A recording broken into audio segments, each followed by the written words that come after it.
Good day, everybody, and welcome to the Revolution Gaming Podcast for March. Everybody that's here watching live, I'm going to say this once. Hopefully I have like a mod or something that can do it, or one of us can do it during the podcast.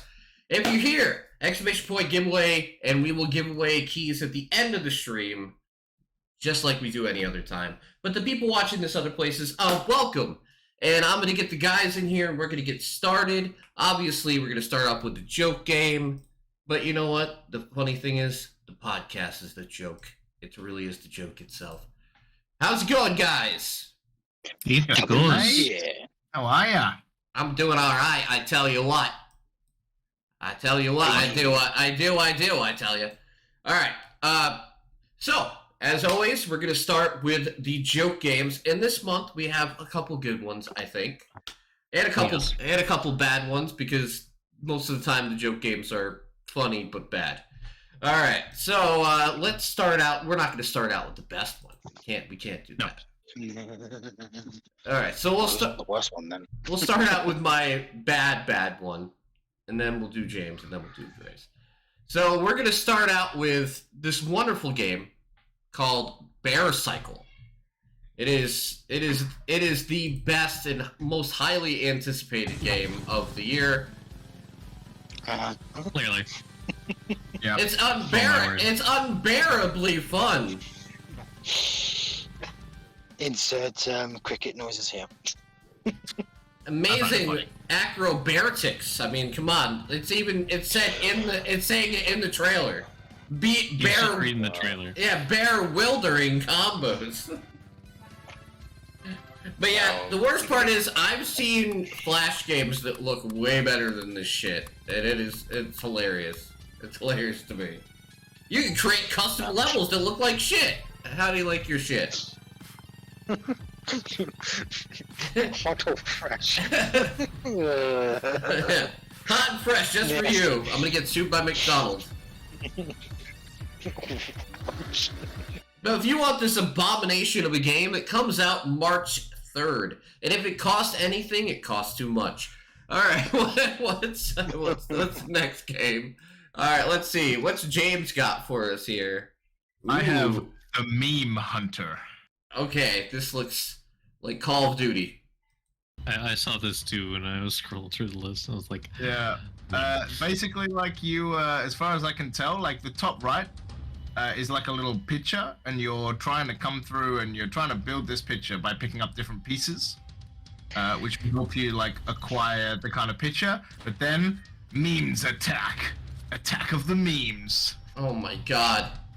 It's so sus. It's so sus. Attack on memes. So it's literally attack on memes. They should just call it attack on memes. Yeah. crowds of evil memes, clearly. Yeah. They're everywhere. They're out for blood, for your blood. Yep. It's, oh man, I saw this game and I laughed so hard. It kind of looks like when you complete the picture, it like summons a boss of that meme for you to fight. Yep, that's exactly what it looks So, like. I think we have now figured out what the new Battle Royale map will be in Call of Duty next season. You win. You just and then like win. the twirling as well. So great. And the teabagging. Teabag. Oh yeah, that's classic meme. Yeah. Memory. Good afternoon, We're Lab. talking like back in original Beside Halo Call of Duty. days. Oh, Yeah. Halo multiplayer days. Oh my word. I'm telling you. Actually, it probably started in like Unreal Tournament. And this days, game way drops back in the tomorrow. 90s. Get your wallets ready. This game is dropping tomorrow. Oh Maybe boy. two. Oh wait, no. Probably Quake, because you could actually crouch in Quake. I know that probably Cherry is gonna buy this tomorrow. Don't worry, we won't tell anybody. Alright. So next Oh, yeah, game. really? Next game is, oh god, I wish The Nat was here. magical land of Canada. I saw this and I laughed so hard. So, Unfortunately, no video, but I don't think you need a video. Just look at this. The magical land of I mean, Canada. listen, if you can headbutt a moose, 10 out of 10. Oh, sorry, not Canada. Sorry, not Canada. I mean Canada. There you Yeah, Canadia. Most likely. Blame Canada, blame Canada. South Park reference for my Betsy South Park Boss fans, is the designer of the Canadian flag while having moose antlers on. Georgia Washington. Oh God. Yeah. Hairhart. Oh God. Miss Hairhart instead of dear. Mrs. Earhart. Oh my God. Yeah, I don't think so. I get it. It's a joke game. Okay, I get it. I get it that they're trying to, do some funny shit. But for these particular people that were considered legends in American history, yeah, no, this isn't cool. I don't Teddy know. Roosevelt. I But mean, then again, if you can't laugh at a joke, then if you're easily offended, fuck you. I think it's That's funny. what I say. Exactly. I'm glad you do. It's having fun with history. I mean, fuck, we gotta make history yes. fun. Yes, It's usually dark and depressing. We gotta try and change it Yes. up somehow, right? Yes. Look, if Alright. you're not going to learn from history, at least laugh from it. Exactly, Yeah, exactly. All right, so we got some review games this month. I think most people. I know that Silver and, Revelio. James played Revelio. the same thing. Protego. So we're gonna let them get this out of their system first. Okay. Alright, you want to go get lunch, Tim? I think we could be back by the time they're done, right? No. I'm gonna keep mine short and sweet. Okay. Keep mine short and sweet because it's for the best. All right. The most controversial wizard game of all time. You know, straight off the bat, the thing that makes me laugh is that in the books, Voldemort is he who must not be named. Yeah. And then this game has become that wizard game. It's like the Voldemort of video games. Yeah. Yeah, exactly. So, what it is. that sold 12 million copies and beat out Elden Ring for the fastest selling game of the last 5 years. That's why I'm bluntly saying fuck the haters. If you don't like the fact that a game can actually be legitimately good regardless of whoever the fuck written the lore for it, fuck you. Just fuck you. Alright, You're just a all freaking that whiny aside, baby. let's talk about the actual game. It's really Yes, great. the actual Like, combat it's is great. genuinely fantastic. Combat Has a is very great flow. Yep, combat's great. The open world is like actually massive. You can do the classic Skyrim kind of things where you're like, oh, I need to go from point A to point B, but distraction, distraction, and then it just takes you hours to get anywhere on this map because you're just distracted the whole time. The story, 66 hours into the game. Ugh. yeah, the story is really good as well, and the fact that So far. basically the whole first bit, like that's the kind of some of the bits that you're watching in this video, are actually like really cinematic, and you're kind of you're in a movie. Like it's and really great. I'm kind of glad I never watched that kind of like trailer because it really spoils moment that happens like almost halfway through the game. So I'm like, ugh, no, don't show shit like that. That's fucking explanatory, dude. Ugh. But it doesn't I think tell it's you great. where you are, so yeah. But regardless, yeah. The amount of spells you can learn is more than any Harry Potter game that has ever existed too, which is great because I was expecting to at least about 10 spells, maybe 12, but no, there's about 23 in total. I was like, oh wow, fucking hell, that's double what I was expecting. And then of course you have 4 ways of maneuverability, but of course I don't have the last one, which is basically a ground beast to ride on. No, But the I other don't have two that is either. the other two is the broom and eventually flying mounts. I'm not going to say what kind of flying mounts you get access to because, well, just discover them. It's great. All right, so what do you guys think score-wise this game deserves? Oh, this is Goddamn. easily 9 out of 10. 9.5 and 9.5. 9.5. I don't All do right. decimals. I don't do decimals. Okay, so I do 9. Yeah, I mean the only 9 thing out of that 10.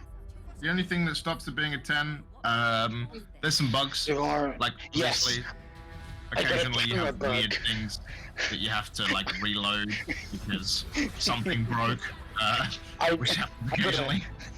I got a hilarious camera bug just yesterday in Feldcroft. I was like, why is the camera inside my character's head? What the fuck's going on? It fixed itself, thankfully. I just walked away from where I was and it fixed itself. But okay, thank God that wasn't permanent. It only lasted like 20 seconds. If only I recorded a video of it, that would have been fucking funny. But still. Oh. And sometimes you can get stuck on terrain during combat because if you're not paying it, because the camera's zoomed in a little bit too much in some locations, especially indoors in caves. Oh my God, it's kind of a little annoying to deal with, but it's you can handle it if you play the game enough, where it doesn't become too much of an issue. And also targeting enemies when there's like a lot of them, because they can surround you. They don't like just stay in front of you. No. They like to ambush you and stay behind you, and then you got to pay attention to what is happening. Well, that sounds kind of enemies refreshing. Enemies attack only one by one. So I'm like, I was kind of expecting them to all attack at once, but hey, I'm fine with that. I've had some like like Force combat attack. where they. I have some Oh, attack really? at the same time. Yeah. Oh yeah, spiders tend to do that, and so do the poachers. So, Most of the enemies that are encountered tend to just attack one. so this is a side. fair question. I know it's early in the year, right? Do you think when it Yes. comes to be towards the end of the year, and they start talking about Game of the Year stuff, right? Do you think this has got to be up there? Like, do you think this game's actually going to be able to get there, or do you think because of everything, we're not going to talk about it because it's already been explained by 9 billion people, right? But like, because of everything surrounding this game, do you think it's possible that people are going to like actually make this Game of the Year, or are they just going to push it aside just to make people happy because their feelings got hurt over a video game? Well, we know how the industry is. So Let's not talk about the Could be Game the Awards. The latter. Game Awards will ban it. I mean, let's be it could real. be the latter, but personally, Tim, like- it is Game of the Year material because it has so much content. It performs very damn well. Like, I haven't had any fucking issues whatsoever. Never had a single crash. Never had a single like freeze. It's almost a masterpiece, almost. But no game is perfect, of course. That's why we mentioned the bugs and the glitches that we've had. Of course, they only happen very rarely, but yeah, I think this could be Game of the Year material. Listen, the only perfect game is the 33rd re-release of Skyrim. I mean, they got it right after the 33rd. Maybe they'd fix all the bugs by then. Yeah. No. But Tim, I think No, after it's the the last engine to Part 2, I don't think anything's off the table for Game of the Year anymore. Yes. Especially that garbage Steamfire. Like, that was So, clearly it has a point. against common opinion or popular or unpopular opinion. I don't think they And took yet- any of that into consideration whatsoever. But I think this is. I think this is Yes. going to be the opposite situation, right? I think. Oh. I think that, like, because The Last of Us Part 2 got Because pushed. it's associated because the universe is associated with a transphobe, yeah, whatever. That's probably why it's gonna be. I think I'm going to say this, and it might be kind of controversial, but it's kind of funny to hear like one of the most feminist people in the world get called a transphobe all the time. The only reason she's called a transphobe is because she like tries to protect women's rights when it comes to trans people. I looked into this because I was trying to figure out, I'm like, what did she actually say? Because basically, she wants to keep the boundaries between men that are transitioning to women and actual women, keep those boundaries separate, right? Like, she doesn't want them in the same bathrooms or the same locker rooms or competing in sports competitions. Yeah, so I understand. Like, I think the word transphobe should probably mean people that are like actively against trans people. I never like throughout my research, I never found anything that said basically trans people shouldn't exist or they should die. Well, in that case, apparently people have their head so far up their ass they're not fucking looking for the actual truth, and they don't. Because What's like, new? What's new? Because being a TERF by any nature, like, is basically being a left-leaning person who's a feminist who just still believes that there should be a breakage between women and men that classify as women, like that want to be women. I never got the toilet thing. Like, do you only want men to shit next to you? Like, come on, bro. What are you? Fuck is that? No, I'm just saying, I don't care about any of this, honestly, because I feel like people should be able to do whatever they want. But I also feel that people shouldn't be crucified for having even a slight opinion that's off from other people.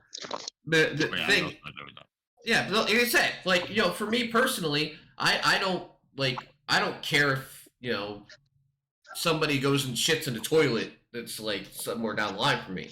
But also, I can see like why women don't feel safe in some scenarios like that. Whatever. I'm not going political with this, but I'm saying like I can see how people would have that, especially as a feminist who's like all about women's rights and pushing women forward. I can see why that'd be an issue. But other than that, like I just feel like it's the opposite of The Last of Us Part 2. The Last of Us Part 2 was basically pushed to the forefront because it broke so many boundaries for inclusivity in gaming that like it was ushered in as like this big movement more than a video game.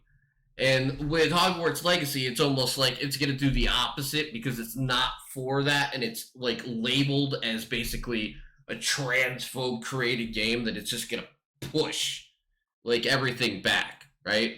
That I feel like the pushback on this is going to make it so none of the end of the year the Game Award stuff is going to want to touch this because they just want it to cool down. They want it to cool down. They want it to go away and the controversy to end, right? That's all these people want. Even though they build it up, the gaming media will build this up and hype everybody up about all the topics they should be concerned about surrounding this game, and then get upset when people do dumb shit for it. That's why I would never be a gaming journalist, because gaming journalists aren't journalists. They're opinion peacemakers who decide to just like ramp up whatever they can find to make views for their channel. It's Anyway, game's good. Go play it. Next. Yeah, no, there you go. Yep. Sorry, Tim. But, right. Yeah, you are usually the one that says, "No, let's not go on these long tangents." Just you know, paraphrase. I think we're all in agreement there. Anyway, Yeah. It's unfortunate, and I think I'm a little optimistic. I don't think things will go that bad, but only time will tell. Yeah, people have short attention spans. okay. Yep. It makes sense, right? In fact, I'll almost guarantee that it will die down. I played 3 things this month, or so. I don't know how much you played, Tim. I got 2 to review. I did play other games, and of course, I have some bad things to say about one. So, like, for me personally, I'm only going to review games that I've either completed or came very close from now on. That's kind of like my new mantra. So then maybe I shouldn't speak about the other game then. So what I am going to talk about, I did finish, is I finished Wanted Dead. I don't know how or why I did it, but I finished the game.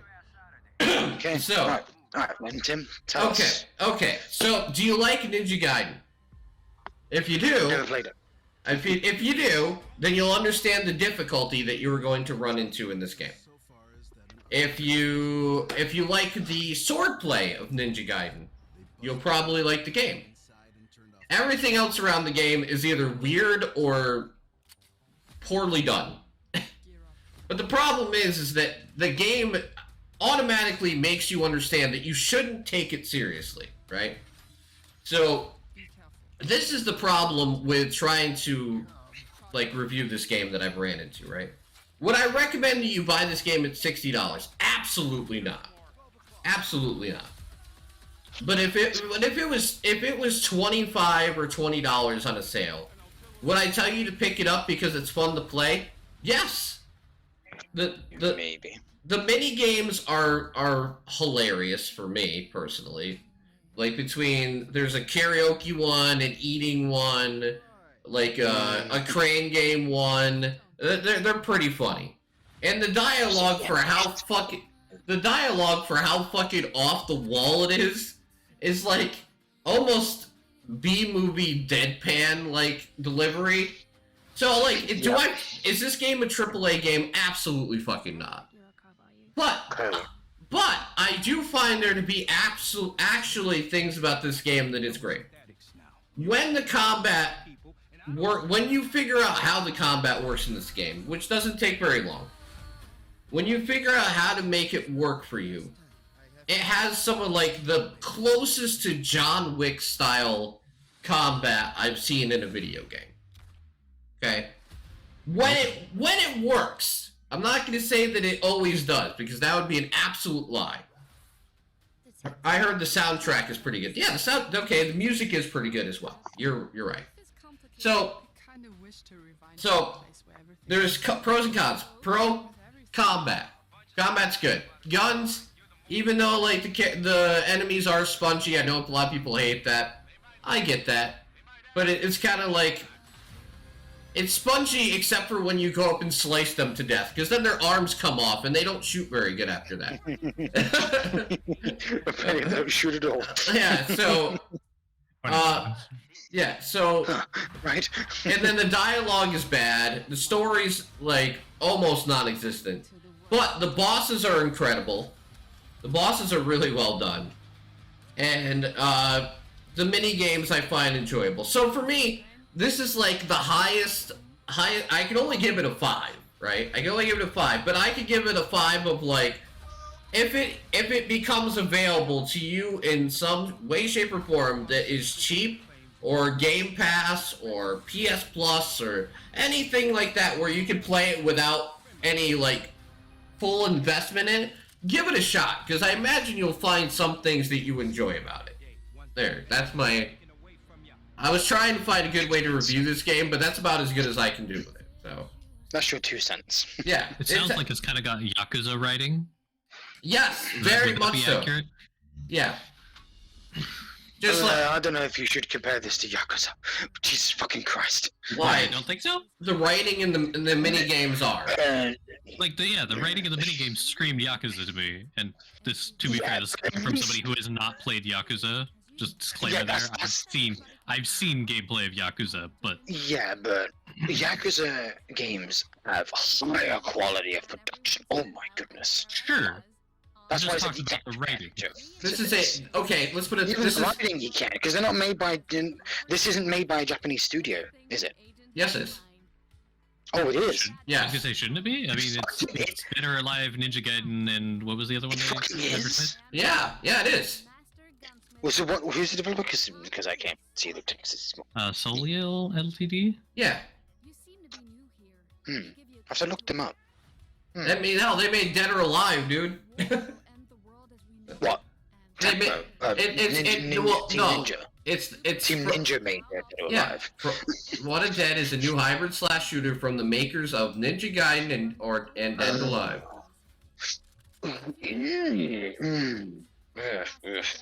They needed a better budget. Listen, I think that's the problem, right? Yeah. Okay, Yakuza comparison is fair. Is fair because it's a Yakuza style game with like 1/10 the budget. Like, I'm pretty sure from what I've played of the the DOA games, I haven't played any Ninja Gaiden games though. However, the combat dialogue and stuff like that isn't cringy in many of those games. Yeah, they needed a better budget. Clearly. I don't know. My definition of like cringe is more dumb. It's not. There's nothing they say that it's like absolutely cringeworthy. It's just all dumb. It's like somebody wrote this as like a college project, and they're like, yeah, it sounds like a good story for a game. I suppose when it comes to definitions of cringe, you need to have like had more experience with different types of cringe, because there are more than one type of cringe. All right. So who's next? I guess we'll have Ray I'll go go next. Okay. I played Firework. Oh, okay. I've heard of that game. Yeah. I should hope so. I think you gave it to me. Yeah, I did. What was I gonna say? So this was an interesting kind of mystery horror suspense game where you're playing like as a rookie cop in a new city, and you are going to investigate some deaths, and you start running into ghosts and stuff. So yeah, you get to go through a interesting story investigating the murders of a small family and a few others that get involved, and solve some puzzles and point and clicky stuff. Although it's not, it doesn't have mouse support, so it's not so much clicky. More like point It's your cursor somewhere. Yeah. Hey, It's got a beautiful story and very nice art to it. yeah, overwhelmingly positive. I'll take that, right? Yeah, it was good. It's got a demo. It's also very cheap. It's only like $10, I think. So if you enjoy those kinds of murder mysteries with puzzles and a bit of horror involved, definitely a good pickup. All right. I'd give it a solid 7. There you go. All right.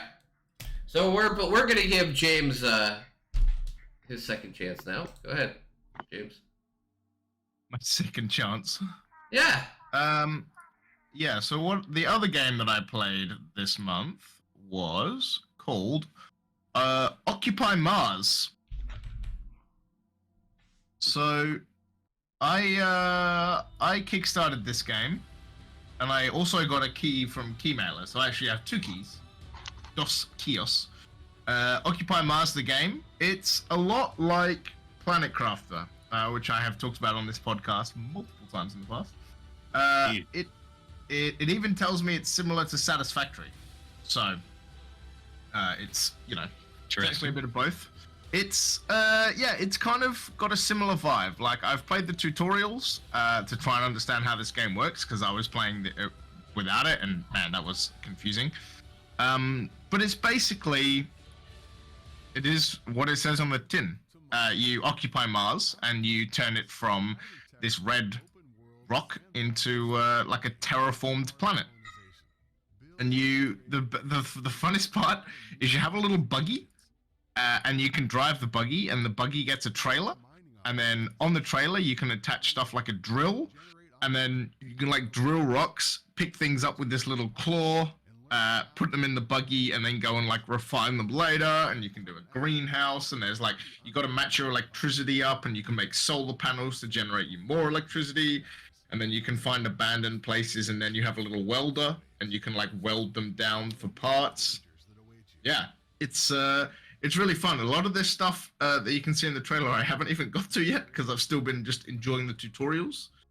But yeah, it's really good. I'm excited to kind of get amongst this and really give it a good play.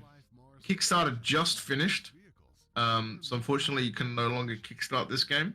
But it'll be coming out, and they had a stonks Kickstarter as well. Like, it raised a lot more than they thought it would. Let me see if I can find where their final thing was. There's a jetpack and a wingsuit. That's cool. Yeah, they managed to unlock all the way up to 120,000 Canadian. Oh, I think they actually went past that. I think they almost got to 200K. Let me see. Yeah, they got at least automated excavation, and I think they unlocked the expanded campaign as well. But yeah, there's an online co-op mode coming. Rocket science, chemistry crafting, a heavy spacesuit, Steam Workshop support, vertical construction, technology expansion, wind turbines, campaign mode, interior decorator, full gamepad support.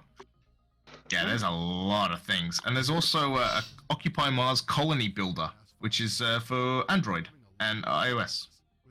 Nice. Oh, neat. So yeah, there's a lot. Kind of Subnautica, sort of, Yep. Yeah, imagine that. Subnautica, the but on building. Mars. Yep, which is kind of what Planet Crafter feels like. So actually a very similar Yeah. vein. And the fact that it's going to get Steamwork support is great. That Yeah, means so there is a longevity. There is That means a lot. longevity. There's a lot that's going to happen in this game, and I'm here for it. Good to know. All right. So yeah, Always- that was always the like only that. other thing I played this month, basically. Well, believe me, I know a lot of people put a lot of time in the Hogwarts Legacy, so I was gonna say, sounds like you got a lot of time in Hogwarts. That's good. Yeah, exactly. Yeah. All right, what do you got, Silver? I suppose if you want me to, I can talk about what I didn't like about Shadow Warrior 3. Oh, I thought you were gonna talk about Atomic Heart. Oh, I haven't played too much of that. Oh, okay. I haven't even gotten to the surface yet. Okay, let's talk about Shadow Warrior 3 then. Oh boy. Well, to put it lightly, I just did not enjoy it as much as I did the second one, to be honest.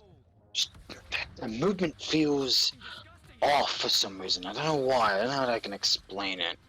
But it just feels like you can't dodge anything. It's like you're always taking hits. No matter how much you feel like you're dodging or how, expert you're playing. Because it reminds me of the fact that, okay, I've played Doom Eternal. I should be a fucking master at dodging shit. Because that game required you to dodge or you're dead. But no, it just felt so off. The movement especially. And the guns didn't feel like they had enough punch. Especially the shotgun. I was like, this feels like a fucking pea shooter. What the fuck? Where's all the oomph gone from the second game? Where's all that gone? Even the sword sucks. I was like, what the fuck have they done? Where's my fucking Lo Wang kicking ass? Where's the magic gone? This isn't my Shadow Warrior. This isn't the Shadow Warrior I fell in love with. What the fuck have they done? They killed it. They ruined it. No. Just no. I would not recommend any of this to anybody. Nobody. Even if you're a fan of the second game or the first game. Especially if you're a fan of the first game. Or even the original from the 90s. No. Out of the reboots, I like the first one the most. Second one's great with friends, but like the first one at least was solid game. Oh yes, definitely. That one actually had great flow, great combat, great pace, great movement. Because they just kept that in the second game, but they improved it a little bit in the second game by making it faster. You could dodge infinitely. You could do that in the whole jump, dodge, jump. Yes. You could do that kind of thing. You could just cross the map in fucking seconds if you could get a straight path. But yeah, the third game they dropped the ball hard. It didn't even deserve a definitive edition. I'm like, what did it change? What did it improve? Fucking nothing from what I've seen. And it even had like a bit of a performance issue. Yeah, it even had I think it had a bit of performance issues actually, with like a bit of lag, visual lag in particular. They had a speed run mode. No. I don't know what they did because I did not buy it when it came out because I heard it was so fucking rough when it released. I agree, bad. And sadly. So how much of this did you actually get through? The first maybe 2 or 3 hours. Okay. What would you rate it based on that? 5 average. Because the game's not that long. That's why I said that. Because yeah, it's average. It's freaking average. Okay. It's not garbage. It's just average. I'm probably not even gonna finish it. That's how disappointed I am with it. It basically made me feel bad about playing it. And there are not many games that have made me feel like that when I play games. Not many at all. But I'm glad I didn't spend money playing it. Well, that's the important part. At least you didn't spend any money. That would have made me fucking angry. That would have made me angry. I'm glad I decided not to buy it. Yeah, it's on sale for play $20 the second on game. Yeah, I'd rather play the first 2 reboots. Yeah, second one's good. Second one's good. Yeah, even solo, that game's great. And if you have a problem with playing it solo, then you're doing it wrong. You're not playing it right because you're not having fun. Have fun with it. Don't take it seriously. Yeah, use any of the weapons and try to use the gems for the weapons properly. Put certain elements on certain weapons because not all the elements work better with certain weapons. That's what I'm saying. But anyway, that's it. So in summary, the hardest hitting thing in the game is the ball they dropped when they made it. Yes. All right. And the sounds of the dragon that sounds the dragon makes. So that thing is fucking huge. This is definitely my indie of the month. Dust and Neon. I have played the hell out of this game. I've spent most of my free time playing this game over the last, I would say, week and a half. I really wish more indie games came to consoles. Yeah, I really do. This would be, you know what this would be great on? It'd be great on the Switch. because of how the gameplay loop is. So I'm gonna put a trail. But what this game is, it is a top-down twin stick shooter with some interesting mechanics on top of it. One, the aiming's great. So even though I play it with a controller, it's fucking awesome, and you have no problem aiming whatsoever. Two, it has a manual reload, so you have to balance how many shells how much ammo you want to have in your weapon that you have to continually have to reload. So if you have a shotgun that, let's say, has 2 shells but can kill an enemy in 1 shot, that's okay compared to having a pistol that has, let's say, 12 rounds in it, but you have to reload all those rounds if you go through it. So it's kind of a balancing act. Yeah, it's kind of a good idea to reload. But it works really well because the gameplay loop is simply you finish a run, you go in, you upgrade the base, you unlock different like stores and stuff that upgrade yourself, and then from there you go do the mission, which there's 4 different kinds plus a boss battle. There's either sabotage, where you blow up energy reactors, one where you basically hunt down specific enemies in the map and kill them, and then the mission's over. And then it has one where you rob a train, which is always really cool. And then a final one where you have to just eliminate every enemy in the map, period. You get to the end of that level, depending on how you do in the level, you either get legendary weapons or rare or common or whatever. And even if you don't take it, and even if you don't take the weapon, you can still cash the weapon in and get more money to buy more upgrades and so on and so forth. But seeing as how the way that the gameplay loop works for this, it would be great for something like the Switch or something like that, because the runs, and they save after every run you do, the runs are only, generally, except for boss fights, probably 5 to 7 minutes at a pop. So I mean, if you, it's definitely got that one more feel to it because they're short enough where, you feel like, oh man, I want to go and do it again, and that's what's happened to me. I'm almost at 7 hours in the game, and I only discovered the game, a week and a half ago.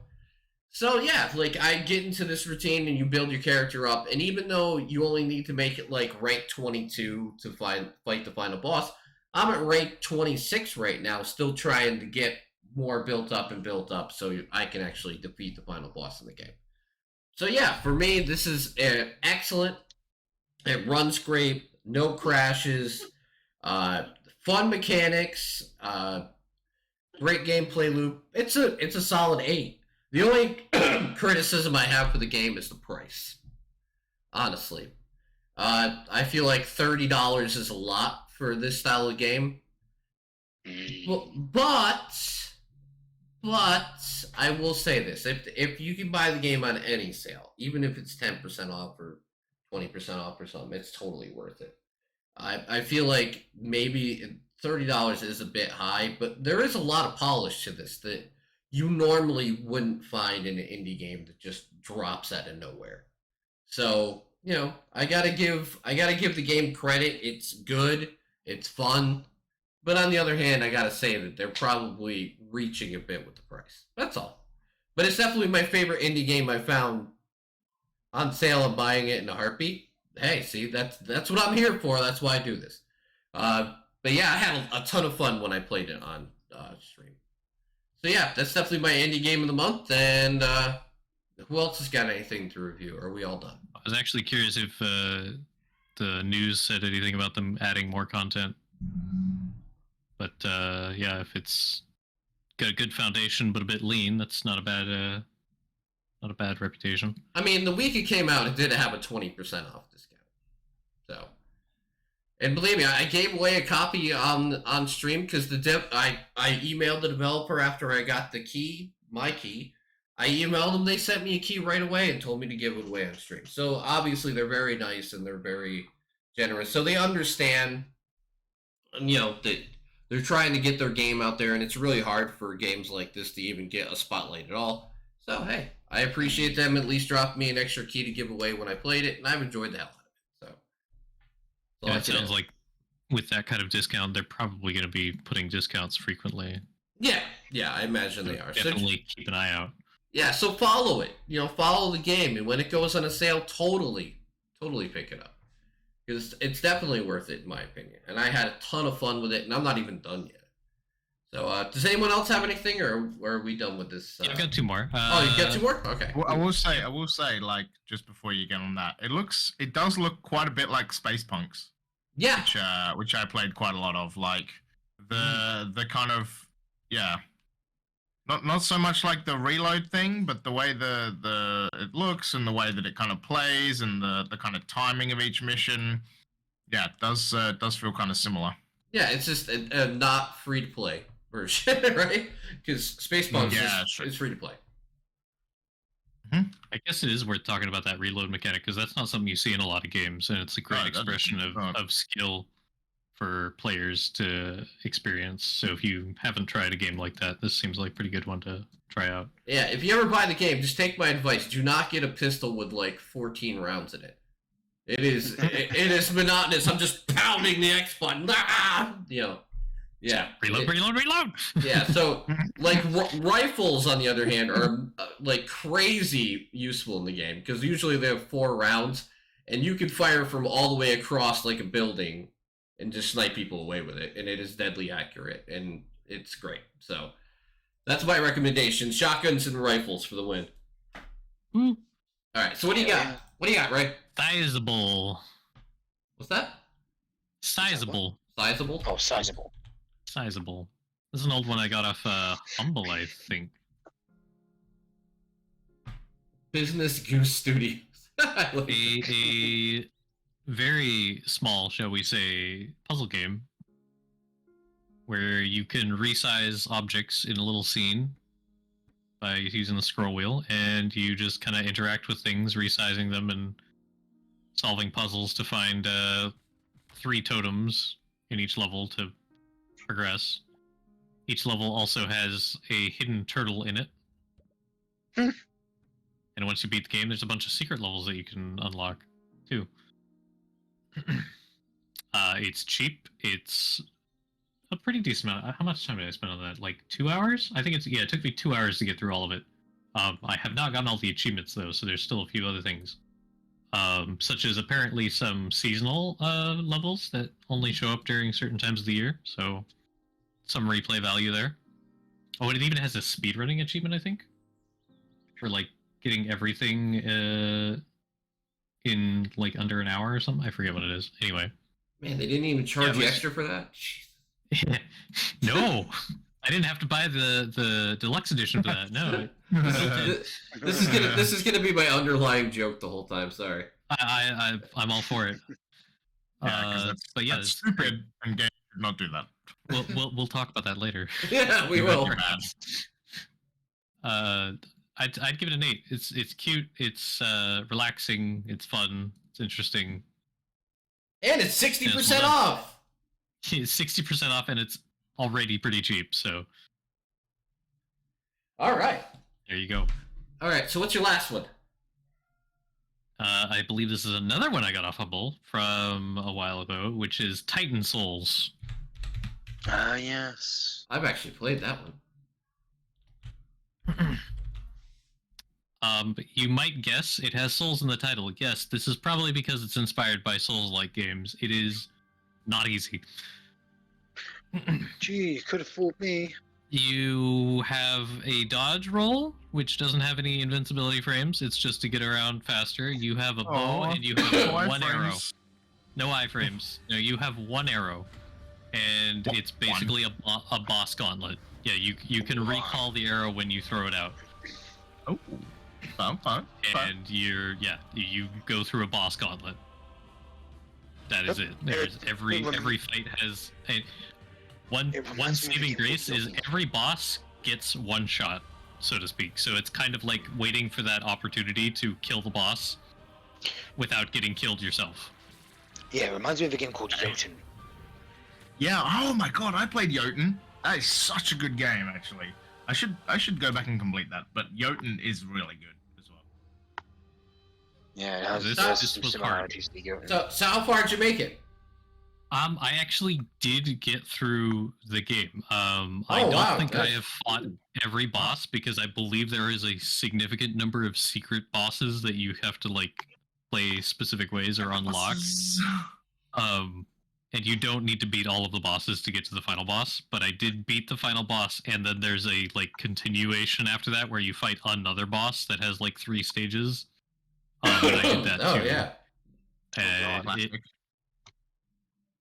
and then it unlocked the hard mode and the Iron Man run and the Oh god.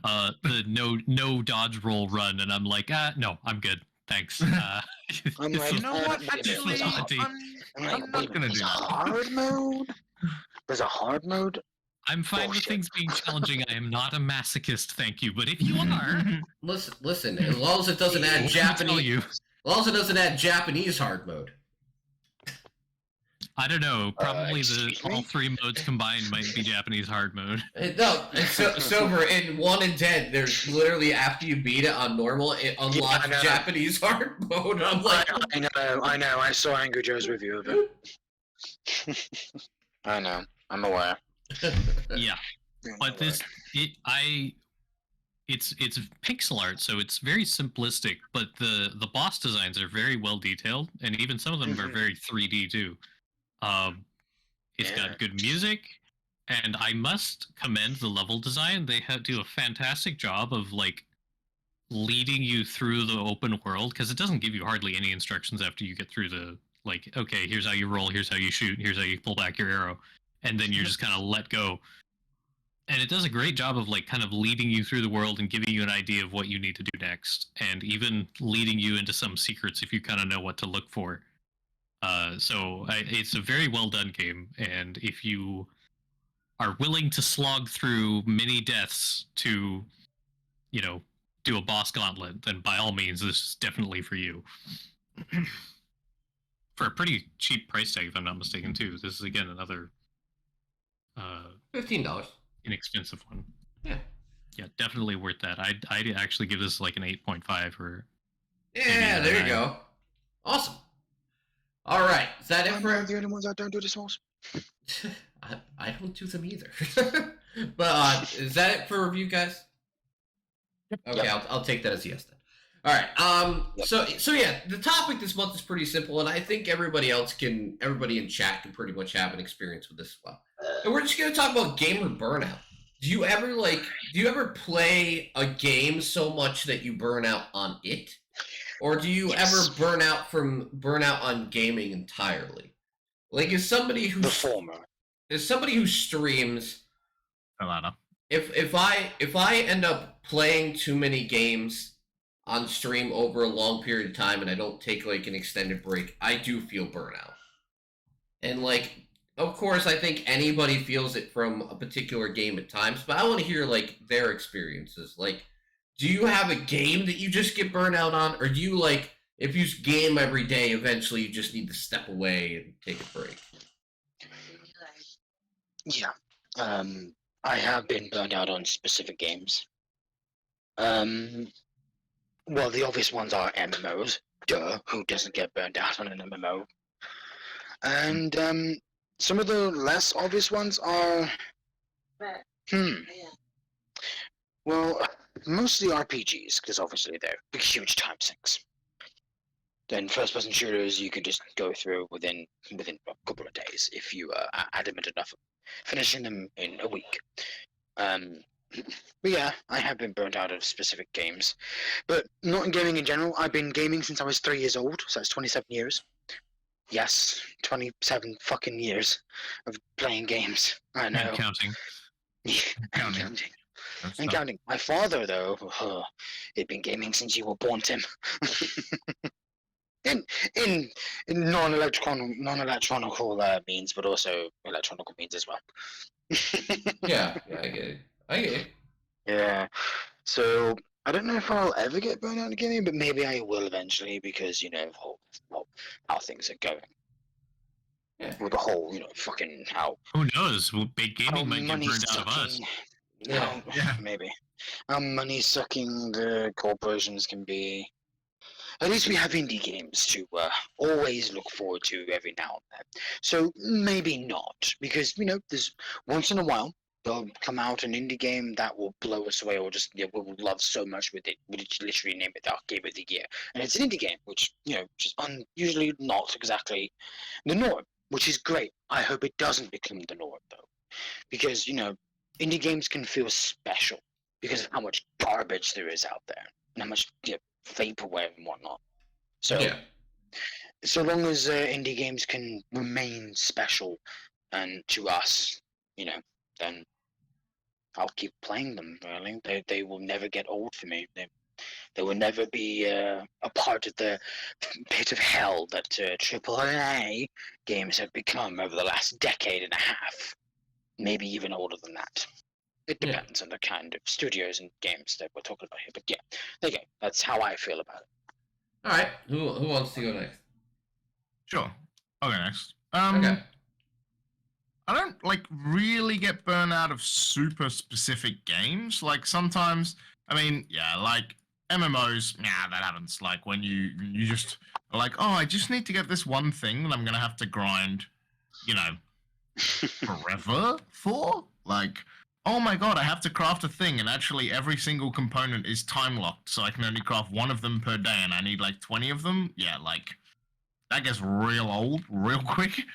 But I think it's sometimes, I have a whole Steam library full of games, and I go, man, I don't actually want to play any of these. I'll have 10 games installed and be like, yeah, I don't feel like playing any of them, and I don't know why. Sometimes you just get to a point where you're like, yeah, I just don't really want to play any of these things. And it doesn't make sense all the time. But it kind of just gets to the point where you're like, I'm just looking for something else to play, and it's not doing it for me. Yeah. And that's kind of where the burnout happens. Is you sometimes you want to play a game, then you don't know what you want, and then you don't even know what that looks like, and then you just end up not really doing anything. Kind of. Yeah, makes sense. How about you, Ray? Yeah, I guess I've experienced a little both of that.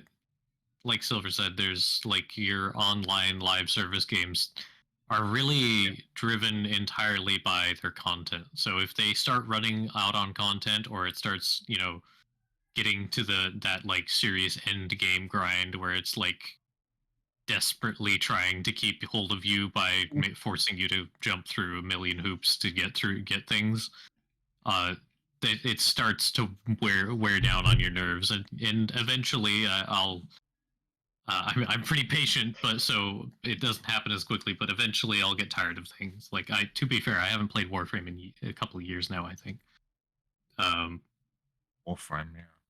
But yeah, I didn't want to bring that up, but that is a game I actually did kind of get burned out of. I think there's more factors of that too, but it also depends on whether it's multiplayer or not. Because if somebody like me and Silver have been playing a lot of online stuff together, but once one of us stops, the other one tends to stop. I think it's Honkai now that we both kind of dropped, because it's kind of I just got tired of all of the daily stuff. Really, it didn't feel compelling enough to work through it to get what I was getting out of it. Which is too bad too, because I was enjoying the story. But I have also experienced that thing where you just kind of look at your Steam library and go I don't want to launch any of these right now. Yeah. And it feels really bad. Because especially when it's I'll look at things and be I really should finish that. I really should finish that too. Or I should finish that. Or I haven't played this yet. And it's but I don't want to. And it's weird because sometimes it's not that it's it's not that I don't want to game. It's just I don't want those games because I've either experienced them enough, or I don't have somebody to play with them with, or there's all kinds of factors. But yeah, I've definitely experienced those kinds of burnout. I don't think it's as frequent for me as it might be for other people, but it's always there. the one thing I guess that I also find is that sometimes you actually like start up a game and you're like, man, like I'm so excited for this game. Like I've heard about this, like when we've maybe talked about it in the podcast, like, oh, I'm kind of like really ready to get involved and like play it. And then you play for like 10, 15 minutes and you're like, this is kind of just like all the other games in this genre, and it's not doing anything exciting for me. And that kind of just kills it off because you're like, well, I wanted them to make something better, and they've kind of just made something really generic. And then you kind of play a few games, and all of them are kind of the same. And you're like, well, actually, none of these enthuse me. And then you wait for something new because you're like, maybe if there's something new, maybe that'll like kind of inspire me to go and want to play it. You're like, I need to be stimulated by some new genre, like, oh, the reload mechanic in that game that you're talking about. Oh, like maybe that's the thing that like excites me. And then you kind of play stuff, and you're like, no, that wasn't it. I actually just wanted like something that I've been playing for ages. But the amount of times that I've played Knights of the Old Republic, just because I'm like, familiarity. Like, I know what I'm getting. I play it. It's fun, and yeah, that's kind of how it works. I would say Dust and Neon was definitely a nice like what do you call it, refresher for me, right? Yeah, because like I said, I play a lot of indie games, and I played too many last year. I mentioned that before, right? So like the burnout for me is like playing so much stuff and just playing a little bit of everything. Just kind of like makes you desensitized to gaming eventually, right? But for me personally, just because I have I have a different situation. I have 4 kids, a wife, or whatever. So my life is pretty full sometimes. And sometimes when it comes to sitting down and playing a game, you get to that point and you're just, for me personally, I'm like, I've had so much shit to do today. I don't even feel like putting the energy into play. I'll just sit here and stare at like my library, which I've got like 2,000 Steam games now. And I'll just be sitting there going like, I just can't find any motivation to do any of it. And I'll just go do something else. But like when it comes to particular games, that's why I don't even bother trying to do online games anymore. Like anything that requires me to play every day, I just can't. I don't even like put the expectation up. Yeah, I tried, right? I tried Genshin. I've tried other games, and I just don't want to disappoint anybody anymore, so I just don't do them. Right? So like I've tried to put my foot into like PSO2. I've tried Genshin. I've tried stuff like that. And I do enjoy the games. It's just something that requires me to play it daily. It's just not in the cards for me anymore. Right? So for me, burnout is basically the latter, I would say, right? Like I don't get burnout in games because if I start feeling that way, I'll just kind of like I'll just avoid it a little bit and then go back to it, right? Because I don't play those online games, I'm not forced to do anything like that. But on like an actual burnout thing, yeah, there's a lot of times where I just get tired and like gaming's probably the last thing on my fucking mind for a couple days. And then I'll be like, oh yeah, well this came out and I could go play this or something, and then I'll get back involved. But there is like short periods where I just could give a shit less about gaming, and then I have a couple days to refresh, and then I go back into it, and I feel fine. But like should release a new Burnout game. I know they should. They should. But yeah, I feel like everybody has their form of burnout, and mine is more, I think, has to do with like my age and my life situation. I know I'm gonna age myself out here, but I feel like no, don't do that, Tim. Yeah, I know, right? But I feel like when I was younger and I had nothing better to do, probably gaming just filled in all the void for me. But now that my life's so hectic, there's times where I'm like, you know what? Gaming can wait for a bit. Gaming can wait, So, I feel like everybody experiences it, but it was nice to hear what all your guys' perspective is on that for sure. And I can understand. Yeah. I was reading chat, and I can understand the PvP thing because PvP would eventually just piss me off. Yeah, I despise it. Silver hates PvP. I don't hate PvP, but if I was playing it every day and just like constantly getting whooped like on some day, I would be like, fuck it, I'm never touching this damn game again. Like I play Rocket League, which is distinctly PvP. But I've got like almost 500 hours in Rocket League. And I go in and out of it, so it's not a game I play daily either. But I've at least gotten good enough at it where I don't lose every time. Because if I was trying to play like Apex or something like that, and I was just getting my ass whooped all the time, I would be like, fuck it, I'm done too. I play FIFA 23 online. All these experienced players are high level and show me my... Yeah, I imagine that's frustrating as well. Especially since in FIFA you can just spend money to get better. Yeah, pay to win bullshit, yeah. But alright. That's kind of the thing with PvP games, though, is they kind of require that level of commitment to kind of stay relevant in certain competitive scenes. And that's why they're very popular on Twitch. Oh yes, certainly. Because people watch for research more than anything else in certain cases. Or they like seeing people get salty and mad and rage quitting. Yeah, they do. League of Legends. I mean, I'll admit I do watch some things to just to witness people getting angry. I will admit that I love watching people get angry, so long as they don't do any damage to anybody. Yeah, we know. All right, so we're going to talk about the games that are coming up for the next month. I'm going to do this in a little different fashion. Since I actually don't have a shit ton of games, we're just going to go 1-1-1. Mainly because we stole them. Sounds good. Yeah, see, I did it. I was going to say, we spread everything out pretty nicely this month. All right, so I'll mainly because there's also one game that like almost everyone is interested in. Yeah, pretty much. So sorry for being different. So we'll talk about this one first. The Outer Worlds Spacer's Choice Edition. For somebody like me who loved playing the Outer Worlds but did not finish it, now it is a time for me to go back. And for people, it's not the best choice. It's Spacer's Choice. And guess what? Now that it's obviously going to be on Game Pass, and I think I'm subscribed for another 2 years at this point because I've built up so many. It's been on Game Pass since day one. Well, I know. I'm talking about this version. Silver, Jesus Christ. This version. It's funny because technically I already own that on PC, and I'm like, oh, for fuck's sake. There's like 400. I was gonna say, like, if you're talking about games on Game Pass, there's like 400 games on Game Pass. There's no way I'm gonna finish everything.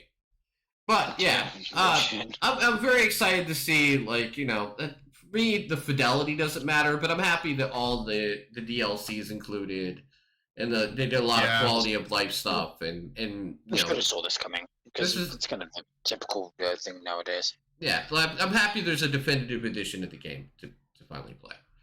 All right, so let's see. Nice. Let me go through this list over here. Everything all in one box. Yeah, I'm actually so excited for this game. I completed the original in like a month when I was like, I have a month of Game Pass for like $1, so I'm gonna like smash the shit out of this game as quickly as possible. Right. So next one is... Yeah, it's been a mess since I played it and actually finished the game. So we're going to talk about Silver's one next. That he has WWE 2K23, which after 22, at least I'm not afraid that it will be a complete dumpster fire. They could be wrong, but yes, because they actually put some fucking effort into it. 2022 wasn't a complete buggy mess like 2K20. Then again, or should I say, the game that shall not be named. I mean, as long as they don't make it like a severe DLC machine, like they've kind of started to, I wouldn't mind buying it. Right. But at least the game looks good and plays better now. That's all I asked, right? Like, hey, you mean it's not broken? And like, okay, that's great. And they're finally adding war games. I'm like, oh, about fucking time. What took you so fucking long? Oh, yeah, I'm very happy that, at least that's back on track, and we're going to be getting an AEW game probably this spring too. So that's great. Yeah, what was it? Fight for the Fallen? Fight Forever. Yeah. Fight Forever. Yeah, I thought it was Fight for the Fallen. Okay, and the next one we have from Ray, which is Stuffo the Puzzle Bot. Oh yeah, Stuffo the Puzzle Bot. Excuse me? It's a puzzle platformer with some nice pixel art. You heard him. Straight up, like pixel art. Straight up, this game reminds me of like a mix of like Nintendo and Atari. And that's not a bad thing Fair. coming. That's not a bad thing coming from me. So. That's also fitting considering something else on my list. Indeed. Oh yeah. We need more small games like this because especially Yeah. puzzles. We need the puzzles. I almost felt tempted to buy Ray the whole puzzle pack on Humble just so he could play through all of it for the podcast. I mean, Yeah. to be fair, I think I had some of it already, so it wouldn't have been. that Well, much. it's got one of your favorite games from last year in it. While I'm not a huge fan of puzzle games, I'll play anything except for rhythm games. Those I'm are not a fan of good puzzle ones, games, I but mean. I'll play anything except puzzle games. except rhythm games. I'll play puzzle games. All Sure. right. And we got James coming in with I commissioned some bees 14. Yeah, I couldn't decide whether I would stick this in the joke game category or just kind of roll with it. But No. This one's got longevity, yeah, or this is you know, 14 as well. yeah, so, 14. Yeah, it's just got, it's just a hidden object game. God. got Are pedigree. you serious? This is the I don't know if you noticed. 14th game. I don't know if you noticed, James, but they actually started a spin-off. I commissioned some dogs I did as not. well. That's also coming out this month. Oh my god! I commissioned some cats! I was gonna say, I believe that's also in there. Yeah, I commissioned Yeah, some and some cats. bunnies. That's Oh my great. god, yeah, there's literally everything in there. Yeah, That's so great. I think they actually do love what they're doing. Yeah. I think they must. They must. And They must. It's working. Yep, it looks good. It feels good. It was just one of those games that I looked at. I was like, yeah, this is kind of cool. Like, Nice art. yeah, I like Who this. doesn't like hidden object stuff? So here's Yeah. another one of my oddball games that I've had my eye on for a couple months. It got delayed once. It appears like it's actually coming out, but it looks really strange. It's Clash Artifacts of Chaos. So it is essentially you're playing as like this quasi mutated creature, His flesh is dust. and it like you're basically in this desolate world where everything wants to kill you. This wind. Hey, what else is new? Would I was gonna say. Oh, this game is so real life. Damn. I know. he don't want to see me. Man, he ugly. You get to play as the fighter Pseudo. But yeah, Excuse me? it gave me like I don't know. Obviously, it looks something like Borderlands, right? It's got that cell shaded look. Yeah, But- so shooting graphics, yeah. But it's just very weird, and the combat looks really cool, and the weapon design and every design of the game looks really strange. It's just something that definitely piqued my interest. It might actually end up being terrible, but I will definitely try it. It's why 100%. It's why my brother hates Like I'm here for it. Well, I wish the game luck. And the point is like I prefer to play unique things, right? And this definitely looks Clearly. unique. I'm not saying I don't mind a unique thing or two. I won't just play any generic old, thing. You get I don't wanna say you get to do first person punching combat. I mean, come on. Well, so Yeah, long yeah. as it's not too rough around the edges, then it could work. Yeah, I'm hoping that's why they delayed it once because it's got a solid release date. Yeah. So who knows? All right. Okay. Since you mentioned how weird it is, it kind of gives me that Oddworld sort of vibe to it. Yeah, and I dig actually the enjoyed this. Oddworld. Yeah, I dig the Oddworld universe. I really wish they would bring something decent back. Also, the Not fighter. the- Oh, sorry. two- Yeah, go ahead. Not that I play the two, remasters or remakes of the original two games. I was gonna say the fact that it says the fighter and the beast under his protection go to strange new worlds is basically just the plot of the Mandalorian. That's not the same. It feels the same. This is the way. So- This is the way. So Sober has a physics-based fighting game. Yeah. Have either of you or any of you ever heard of a game called I think it was Eczema? No, I have. Reminded me of that. No, that doesn't sound familiar. It's a physics-based hack and slash RPG, almost hardcore as well. Very very hard, but once you get a hold of the how the weapons work, yeah, it can definitely be quite a fun little challenge. Good afternoon, Mario. But yeah, I found this rather unique, especially since it's all black and white. You don't see that very often. That's cool. But I actually am kind of a fan of physics-based games. You can guess why. Yeah. It begins with R and ends with L. And it has ag dolls in the middle of it. Yes. Precisely. All right, what do we got next here?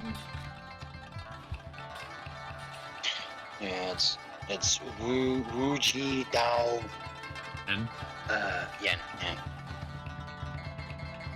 All right. Wuji Dao Ren. And the next we got here is Escape the First Alchemist, which I've actually heard of this game before, but this is Ray's title. yeah, escape room with a alchemical magical setting. It seems pretty fun, and it's up to 4 players too. Yeah, I did actually see this game, and I was like, I think Ray might like that one. It looks like I was right. Also, it sounds like it might be voiced with funny dialogue too, and that's always a plus. I can appreciate funny dialogue, especially if it's witty.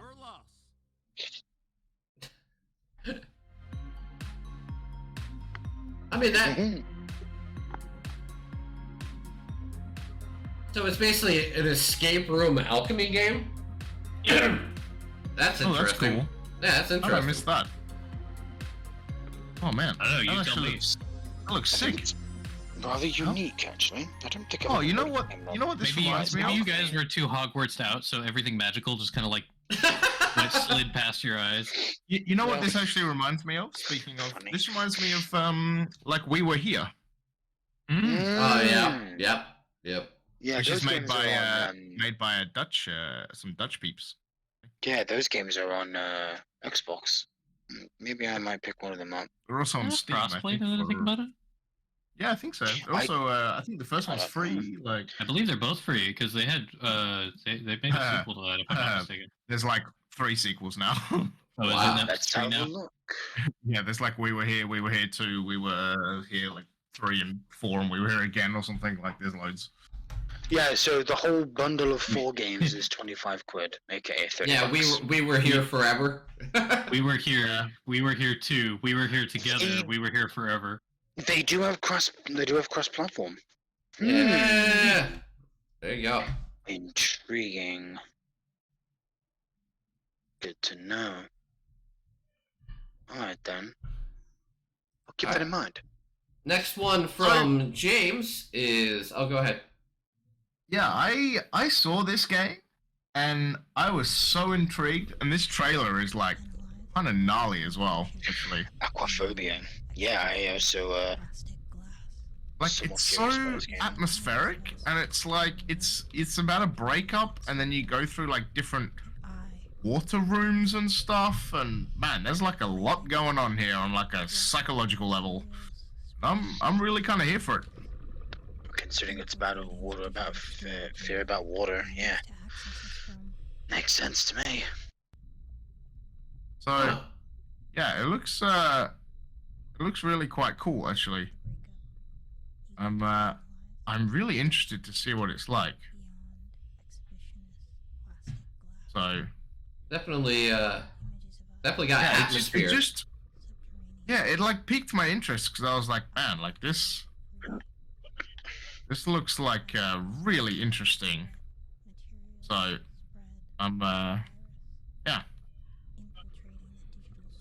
yeah, it's insane. Like there's it's all about like there's global water rising levels and like all kinds of stuff going on. So Interesting. yeah, it's color me interested. All right. The next one I have is Figment 2 Creed Valley, which, for anybody who played the first Figment game, it was a nice little indie game. This one seems to take everything about the first game and put a budget behind it, I guess you would say. So it's basically an action-adventure game set in the human mind. So it's Psychonauts. Yeah, so basically it's indie Psychonauts, but it's insane. It's more like a lot of music-based environmental stuff in there too. Co-op too. Co-op. Yeah. That doesn't hurt. You have to face musical bosses. How unique. I think for this month there's a lot of just unique stuff. I wouldn't say it's top tier stuff, but there's a lot of unique and cool ideas that hopefully work out. Looks adorable. Seems like it. I'm just happy it finally has a release date. I've been waiting a long time for that game. Cute. All right. Alright. Alright. We gotta go back to Silver's list. What we got here? And the Black Grimoire Cursebreaker. All right, so tell us why you put it on here, Silver. It's your game. Let's see. Remember, I did spend a couple of hours since I looked these up, so forgive me if I forget anything. All right. God dang it, I should have had the thing open. Damn it.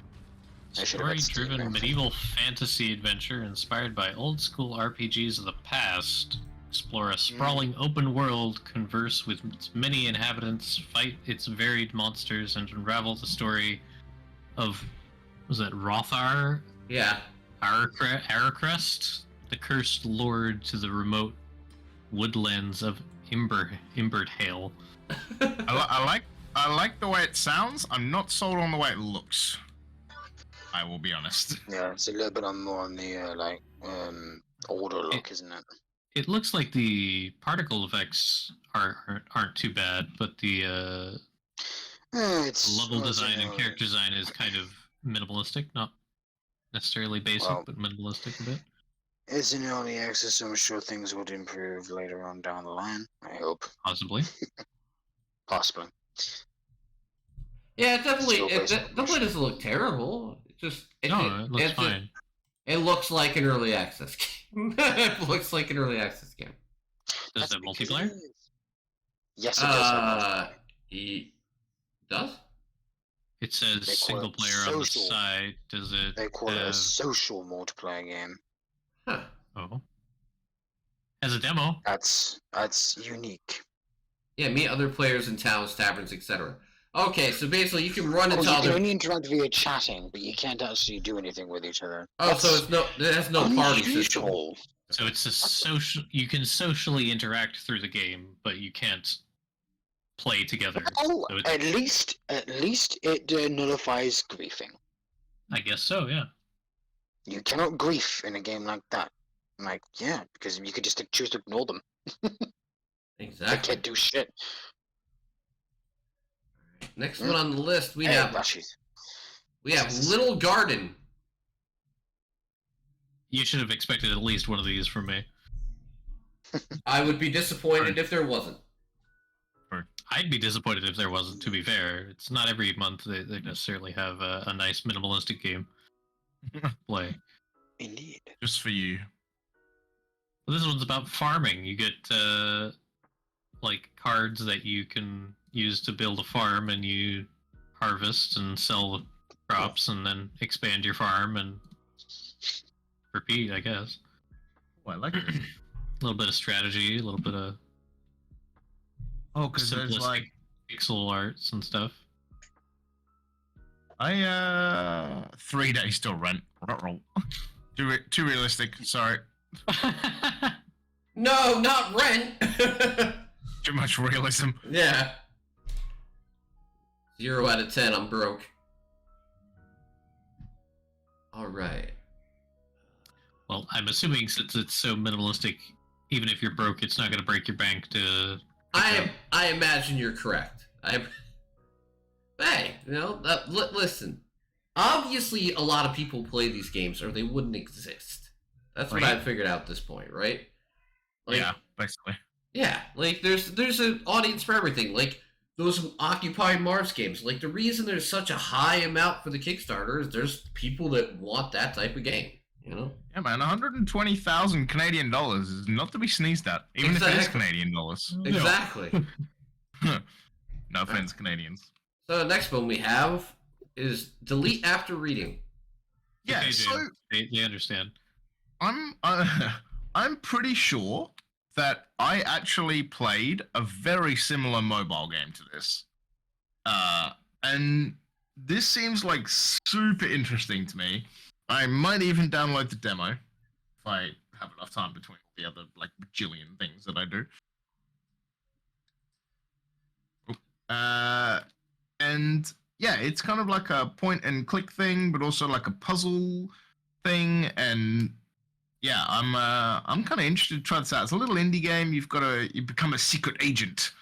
And you've got to like rescue the last copy of the best video game ever.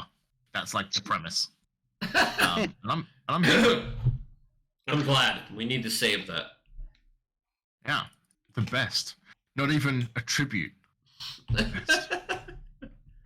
Nice Tenacious D Yeah. reference. Yeah, thank you. Appreciate that. All right. Yeah, I think it could be good. All right. So the next one I have is Legends of Heroes: Tales of Azure. I love the Legends of Heroes series, so it was pretty much a no-brainer. I was going to put this on there. I believe they released this last year, and on Steam, and it was the Japanese-only version. So Ooh. it's nice to actually see a translated version come over, because anything JRPG, I'm pretty much going to try if I have the chance. Yeah, that's fair enough. And of course, Legend of Heroes has got quite a bit of pedigree. Oh yes, that it does. I think I have the first two of the games. I can't remember which ones they were, but yeah, I think I have the first two Legend Trials games. Something pedigree.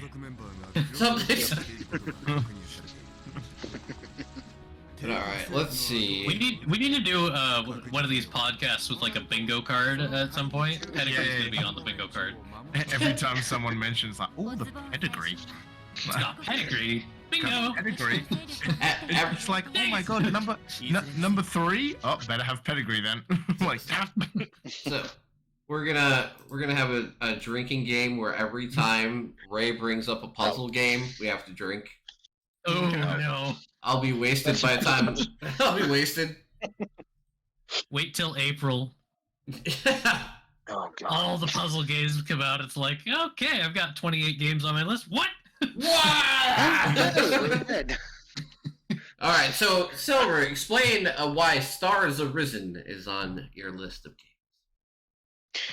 Well, I found the concept of the game to be interesting. I actually rather like my create your own adventure games. I've got quite a few of them in my Steam library.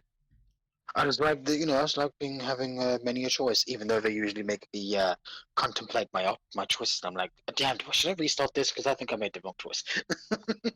That kind of thing, you know. I like those kind of games, even though usually I'm always like hesitating whether or not to make a decision. Or like I put it off for like about 5 to 10 minutes. I'm like, okay, I'll just pick this option just to see what happens.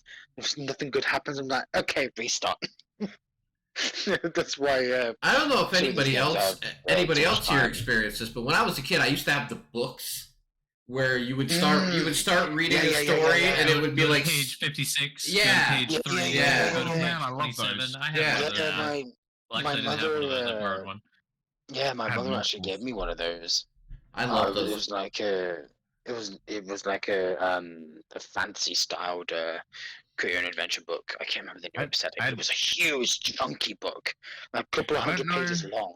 I don't know if it ever translated, like, got over to you. Translated is the wrong word because it's written in English, but I don't know if it ever made it over to you guys. But we had like the famous five in the UK, and like those were big into books like that. There was a TV series, and I don't think they made It doesn't over sound here. familiar. Yeah. I think it's too British, to be honest. It does sound familiar. It does sound familiar. Well, I mean, you are British, so I would hope it sounds familiar if it's too British. Yeah. There was actually some game shows that I used to watch, like Crystal Maze. That was actually one of my favorites when I was growing up. Oh yeah. So, hey, speaking of Atari and Nintendo, Yeah. from like 4 or 5 games ago, this one's published by Atari, Caverns of Mars Recharged. Wait, Atari still publishes stuff? Yes, Apparently. they do. That's So this seems to be like a remake of a 1981 classic, as it says there. Caverns What? of Mars Recharged. What? You didn't play the Atari 2600 version of this game? Come on, guys. No. You're an embarrassment to this podcast. I had an Atari 2600. That was my first game. Damn, I thought you weren't gonna age yourself. Yeah, Come I on. know. Yeah, Jesus. Hold up. So old, man. Pull back, pull back. He's gone too deep. Well, if you also want to go too deep, Caverns of Mars Recharged. Yeah, see? Nice. You know, Good the segue. funniest thing is that I was actually looking at that on the Xbox store. Coincidence? I think. Oh, not. really? Good segue. Yeah. Yeah. I was literally just looking at that. Games incoming. I was like, huh. Actually, I'm not gonna lie. Intriguing. For a remake, a reimagining of a game that old, it actually looks pretty good. It does, Yeah, doesn't it? yeah. Like, I looked at that, I was like, that doesn't look anything like a remake of a 1981 game, but it Yeah, looks I'm good. like, wait, It looks that's, very that's good. only £8. Holy shit, that's cheap. Fuck. There you go. Like, yeah, I mean, that might be a steal right there. You don't know. You know, Yeah, it right. actually looks kind of fun. all right, Ray, All right. Ray got one. Ray got. Yeah! Yeah, you got a win. Yeah, you know what? Even I think even I would play that. Yeah, I just like it as kind of there just- you go. Got two. Retro. I consider this game as retro. True. So you know me, I'm a lover of retro Fair. games. So yeah, I think I'd play that. See, to be fair, I kind of thought I'd get Tim with the last one because it technically had cards in it, but you know, I guess. Believe me, He's I not am alive. I am overwhelmed in card games right now. I just can't talk.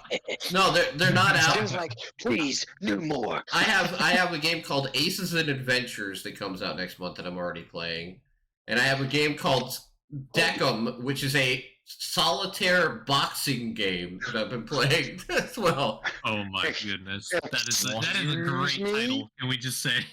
Yeah. Excuse me. Solitaire boxing. Love it. That's great. All right. So- Solitaire boxing. Yeah, it's great. All right. James' next one is Hostile Mars Prologue. Yes. So, this reminds me of Sanctum. This gave me real big Sanctum vibes. Like, I looked at this, it's a tower defense, like, shooter game, where, like, you, like, build your base, and then you go, like, all third-person shooter with your turrets, and you're trying to keep the aliens out, and, man, if this is, like, half as good as Sanctum was, and Sanctum is still old. Yeah, we've only played Sanctum 2, at least I have. I have not played the first one. I think I have both. Yeah, so the last time I played Sanctum 1 was July 2nd, 2012, Oh my Holy god. shit, dude. 11 years ago. and I have 43 out of 100 achievements after just about 22 hours. And then Sanctum 2 I last played August the 14th, 2013. And I have 9 of 50 achievements, and I played for like 4 hours. But man, that was a good game. My brother and I used to absolutely play the shit out of this game. And funnily enough, the thing is that Sanctum is run by the same people who do like Satisfactory and stuff. Yeah. Coffee Stain. Coffee Stain does it again, always. Always. Technically, this is not about Coffee Stain. Yeah, no, it's not. But I'm actually really excited to play this because it reminds me of these games. Oh my No, word! What is that? Turrets? Wait! Go back. The sheer magnitude What the hell was that? automation and upgrades. Okay, you have my attention now. What the fuck? In hostile Mars, the waves of enemies reach. How many barrels do you want? Yes. Yes. Look at that. Yes. Yes. Yes. Yes. So Yes, yeah, many barrels. needless to say, I'm quite excited for this game. It looks like it could be really good. I'm hoping there's multiplayer. I did not actually check. I hope so. Single no player. multiplayer would be a missed opportunity. Oh, Oh. I get that would be difficult considering how ambitious it looks like they're working with. there. No. The prologue is single player. The full game is gonna have online co-op. This is good. just a- I Sweet. checked. Nice. I'm I- ready. Pre-release demo. Okay. I I'm checked. absolutely ready for this. Awesome. This Okay. is absolutely going to be sick. It's basically like, hey, we should just make Sanctum again, but with how many guns in your turrets? Yes, And how many Yes. enemies on screen? Yes. yes. So basically, Which Serious I'm here Sam for. needs Sanctum. That Yeah. sounds fucking nuts. Yeah. Right. I'm down. So, I'm down. This is absolutely a game that I will play, and I'm ready. All right. Yeah. Next game is Deceive Incorporated from Tripwire, of all people. This just sounds like a me game, just by the title. I know, it actually looks cool. Wait, Tripwire still make games other than updating Killing Floor 2? Just kidding. Yeah, Killing Floor 3. Yes, hopefully they actually get the performance right this time because, Killing Floor 2's load up time is fucking annoying. Sluggish. Ugh. But anyway. Good afternoon, Agent. Deceive Your mission is Incorporated. to infiltrate the Frozen Yeah. Hall underwater hotel. So you play as a spy, Footprint of a powerful weapon. which will automatically make Ray great. Ray can never play with Murmish because he'll automatically kill him and he'll get away with it. Only one I won't So- kill Murmich. do whatever it takes. I- Just, pin my crime on him. I also saw this game actually, and I really like this too, by the look of it.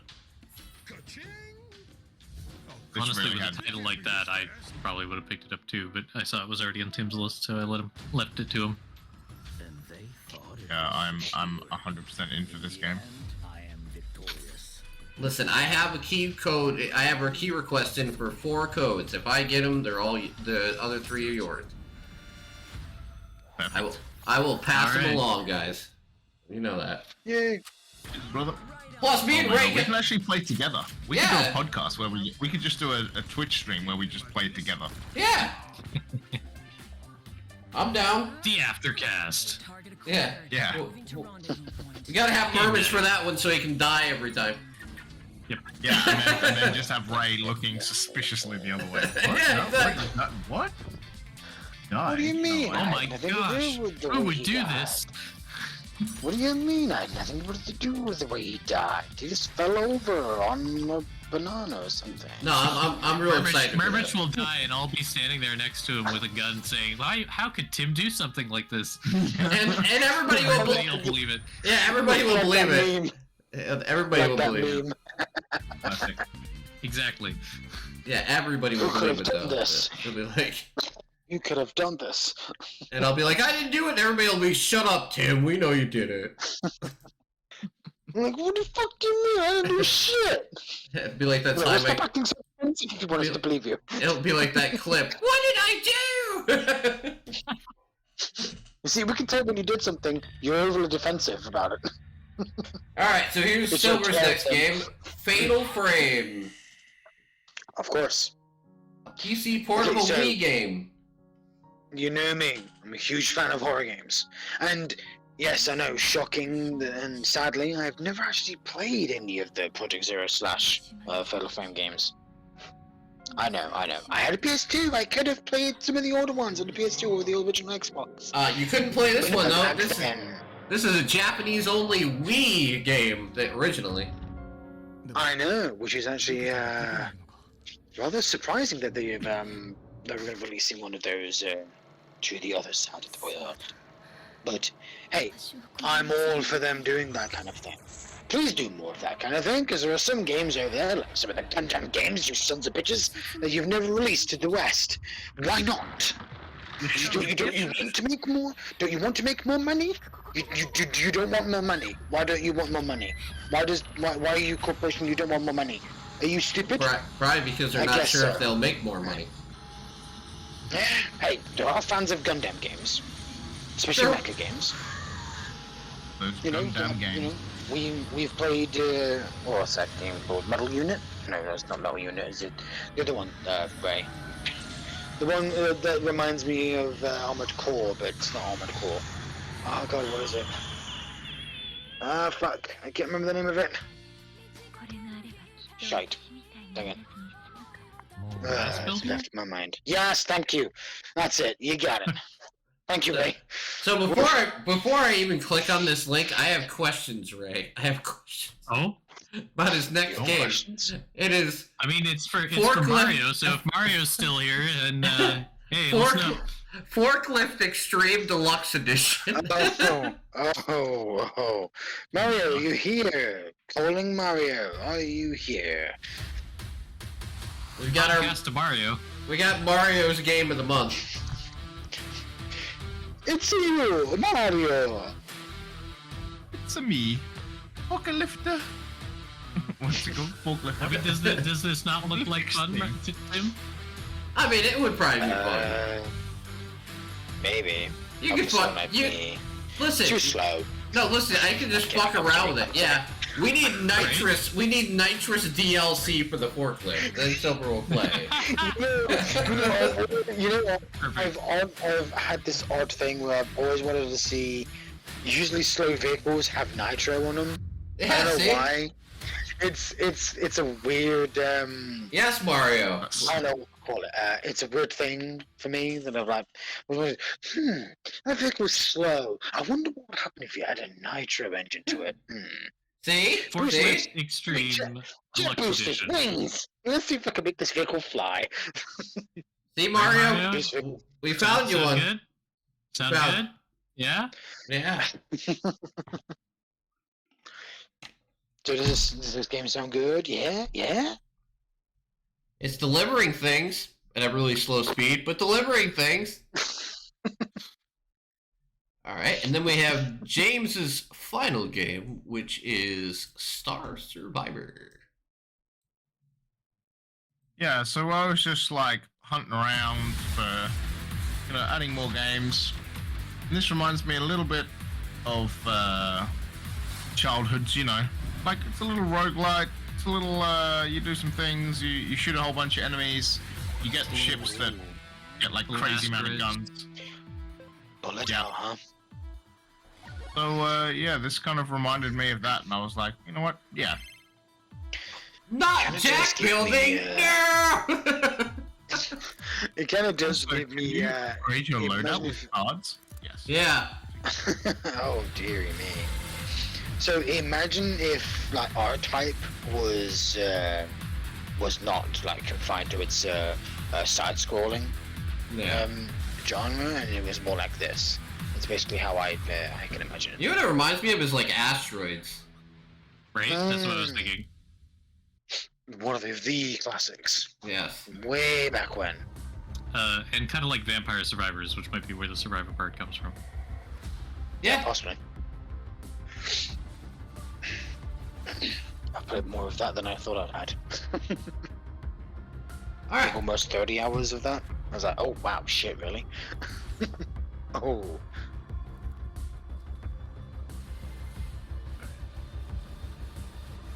It's got a prologue out right now too, so if you wanted to try it out. All right. My next one is 9 Years of Shadow, which is a hand-drawn, basically Metroidvania game. So I'm trying the Metroidvania genre again because last month's game was kind of a little disappointing. That's too Oh bad. my.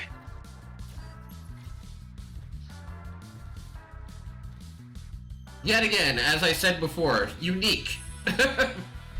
Wait, Yeah, because like you can get Poseidon armor and a whole bunch of like God. god armor that gives you different powers.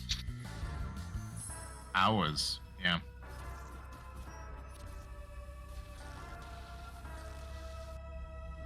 Like this is totally a me game. I get it. oh, it does look good. I just like I like the fact that one, it's got some precision platforming to it, which you know I'm a big fan of. And the fact that, like, it basically, with the different armors, it feels like there's going to be multiple different ways you can play things. So, if that's the case, I'm going to have a lot of fun with it. So. True. And I played a demo of it, like, 6 months ago, and the one level that it showed was pretty fun. So, I will hopefully get a chance to check it out. Alright, what do we got next?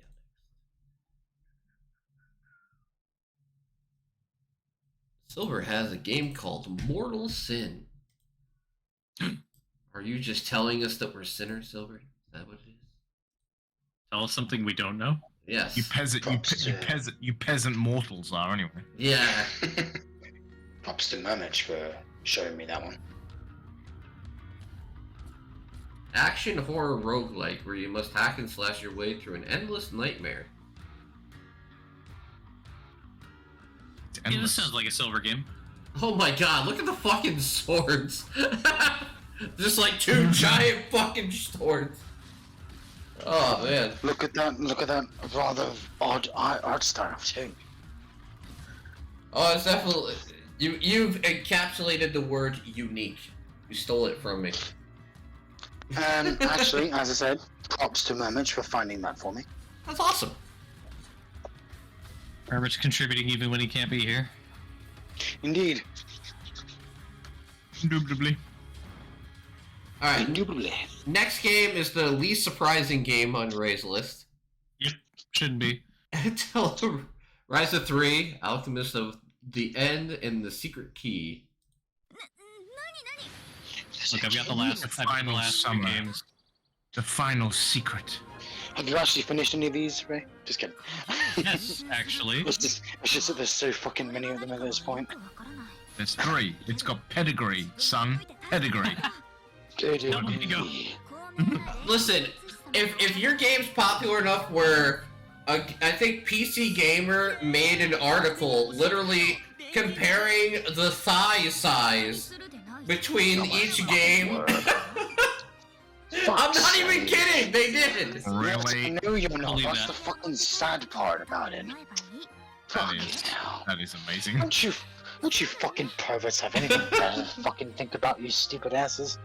No, Fuck's To be, sake. to be fair, I think the Ryza series has been the first that has a main character with those kinds of proportions, so it's like new territory for a lot of them fans. I don't give a shit. As long as the gameplay is good, I don't fucking care. Bloody hell. Fucking It's a pervs. It's a JRPG, it has to be good. Huh. I was gonna say, the last two have been pretty good JRPGs, so I'm looking forward to Well, there it. you go. You heard it from the player's mouth himself. From the writers of Forspoken, Altair Rise of 3. I did Oh, this with my mind! Don't you dare jinx it like that. Don't you dare compare those two fucking games. You shut your whore mouth. It already has better dialogue in the first 30 seconds of the trailer, so you're good. Yeah, there you go. And even if the dialogue is bad, you can just turn on the Japanese voices and it'll be better. And it's like, Exactly. what did they say? I guess it sounds better now. Read the subtitles! Alright, here's Or one that, don't. that seems to bring the ire of a couple people, or I mean like the interest, is Panorama. Yes, Mermich was playing this. Yeah, The prologue or whatever. The demo, basically. Hmm. and I'm so sorry I took your puzzle style game. I know. I am breaking the rules, but I saw this and I was like, wow, it looks really, really good. So I felt like it needed to go on the list regardless. It's fine. You're And a monster, just kidding. I think Murmish would have had it on his list if he was with us. So And it reminded me a lot of Dorfromantic, is that what it was? yes, Yeah. yes. Which is part of the puzzle bundle on Humble. Go pick it up now. It's a great game. It's good, very good. And plus, like, immediately the developer's name, I was like, all right, I'm gonna definitely have to show it off. It's developer's chicken launcher. Yeah, this looks really good as well. Yeah. I saw this as well and was really impressed. Yes, it looks very, very good. Chicken. Compared to Dorfromantic, I think Murmish also had this sentiment when he was playing the demo, was that the Dorfromantic kind of has a better art style, and you can make kind of prettier scenes with Dorfromantic, since the way the tiles kind of merge together is a little cleaner. Yeah. But this has a much more interesting kind of like puzzle mechanic to it, where it gives you tiles and makes you it doesn't focus so much on all the number of tiles that are all stuck together that are the same, but what tiles are directly adjacent to other tiles. That makes sense. But yeah, definitely looks good. Trauma Broken Paradise from Silver. Oh, this is definitely a Silver game. It took 3 seconds. I see darkness and a flashlight. Hey, I've got to have one horror game at least. No, I'm just saying, like, this almost looks like Fatal Frame with the camera mechanic and everything. Yeah, it reminded me of like a top-down Dreadout, almost.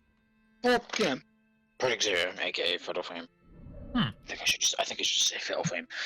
It's just that over here in Europe, they're known as you know, Project Zero games.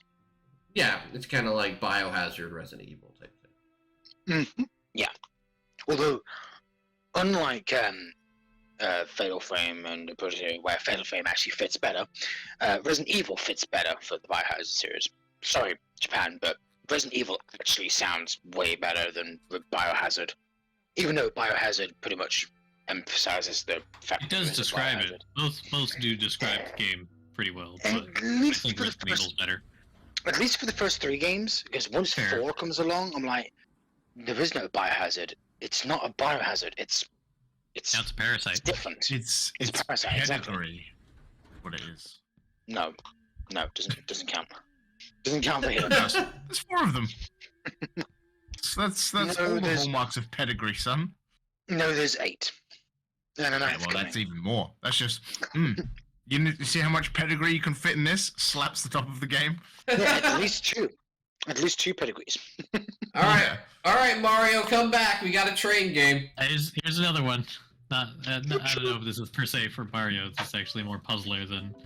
Choo choo, motherfucker. Amazing. Just kidding. But it's got trains. It does have trains. I like like trains.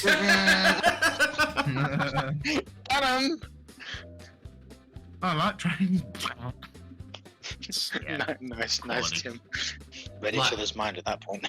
They're So, managed- yeah, puzzle games. You're managing what lines trains are on and trying to move them to collect passengers What was, and probably avoid collisions. Considering what was that game that we played where you had to make tracks and move the people covered? Unrailed. Yeah, it reminds me of that in a way. With the fact that you gotta like go through objectives and guide your train through it. not to mention that kind of timed aspect of it, where the trains are always moving. So Yeah. A steady side scroller, but yeah. art style wise, it was kind of making me think of like mini what was it, mini railways, Oh, okay. mini metro, I think. Yeah, I think it's Mini Metro. But that you can pause and kind of isn't as real time based, so this will be interesting. All right, here's another one. It's from the people that made what was the game that you played a lot of? Oh, fuck, I'm not even gonna bother. It's Ravenbound, which is it's gonna be a open world roguelike game, and I'm trying to remember what they made before. They made that dinosaur game that still has a game at early access, and they made Ark? No, not Ark. no, the one that Air Razor wanted me to play all the time. What? Shit. Monster Hunter or no? No. Oh, shit! I Remember know the which D? game you're talking about. No, I know which game he's talking about. I can't remember the name. Second Extinction. Is it? Yeah, Second Extinction. Yeah, that's it. And it's also the studio that made Generation Zero. Oh. So this is their next game. Wait, they also made. Systemic reaction. Yes. They also made Hogwarts Legacy. Oh, Wrong. wow. Wrong Avalanche. Wait. Close, Oh, but wait. So the guys that made. Wait. So is this game made by the ones that made Just Cause? Uh, God fucking damn it. There's Gen Zero There's- Silver. There's Systemic reaction. I know. Oh. No. Avalanche Studios made that game. According to Steam, it is published and developed by Systemic Reaction. Systemic Reaction. Avalanche Stu- Did they change their name then? No, okay. Whatever. Avalanche Okay. Studios and Avalanche Software are not the same. Oh, right. Okay. Never mind then. And Systemic Reaction started out as a secondary branch of Avalanche Studios, which was the ones that made the games you're talking about, Silver. But this was an offshoot that became its own studio afterwards. Okay. Gotcha. Yeah, I'm really excited for this. Like, it's Scandinavian folklore, like the whole entire thing's built Oh. in, I and am half Scandinavian. it's not. According to this, it is not coming to early access, so that'd be fantastic. A full release game? Oh my gosh. Different. Yeah, no wonder. No wonder. A lot of their other games took forever. I think they're better off just like waiting and releasing the game when it's done. Yep. Its power. Yes, that's how I see it. Yeah, I mean, if you're having problems with early access, then don't release your games into it. Just finish the game and release it when it's done. All right, here's the big one for this week: Wo Long Fallen Dynasty. Indeed. Whoa, long. Me and Tim have played the demo. I think it was like a 2-hour demo, 1 hour demo. I can't remember. Yeah, it was like an hour and a half. Yeah. It's to if you wish for me to give you like a short synopsis, then imagine a Souls-like, but in more like a Chinese like dynasty theme, like ancient Chinese dynasty theme. We're talking like 1000 AD, 1000 AD, something around there, but with a bit more of like a fantasy element, considering there's like these horrific demonic beasts. Like we have, unfortunately, a demon-possessed tiger.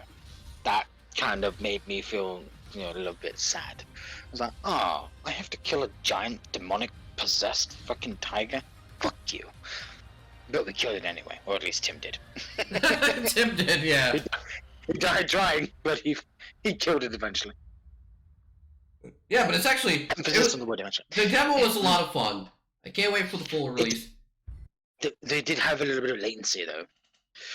It was a bit rough. Yeah, hopefully the Then full again, that release was won't have problems. that. But it is going to have crossplay from the get-go.